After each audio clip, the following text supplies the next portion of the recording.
gimnazijos žinios. Šiandien mūsų mokykloje minime kovo 11.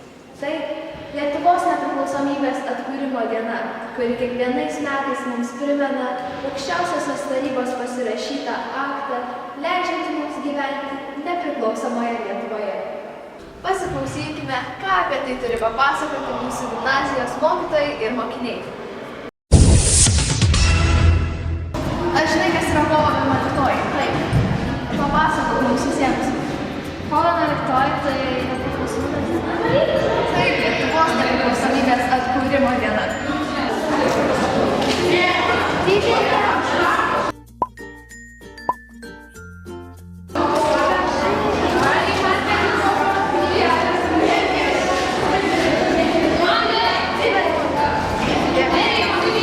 Taigi, Sandra, ką tau reiškia kovo 11? Kovo 11 tai Lietuvos nepriklausomybės atkūrimo diena. Man turbūt ši diena labiausiai asocijuojasi su laisve, todėl šios dienos proga aš norėčiau pacituoti Justino Marcinkevičiaus eiles iš dramos Katedra. Štai čia aš prieinu prie katedros esmės, prie jos idėjos – katedra – tėvynė, kuri kiekvieną priima, priglaudžia, pažadindama darbui ir kančioms, prikeldama palūžusią svajonę, tikėjimą ir viltį. Ir tegul joje gyvena teisingumo Dievas. Todėl šio minėjimo progą norėčiau visiems palinkėti, kad gyvenime Lietuvoje jūs ir jūsų artimieji kurtumėte tik teisingą, vedina kilniausių tikslų ir atsidavimo savo šaliai.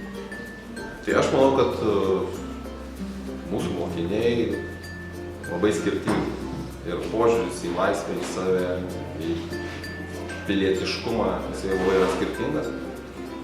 Ir turim dvi tokias aiškias turbūt grupės. Tai yra tų žmonių, kurie tikrai yra laisvi, kurie yra pilietiški, kurie įdomus, kurie yra atsakingi, kurie yra garbė savo šeimai, savo klasiai, savo kiemui ir savo valstybei. Tai tie, kurie visada žingeidūs, visada eina į priekį, visada siekia kažko, visada turi ką veikti ir visada kažką tai pasiekia. Tai yra tas, kas, sakykime, taip, ir dabartinis jaunimo žiedas, ir būsimas Lietuvos elitas. Jie ir ves tą Lietuvos valstybę į priekį.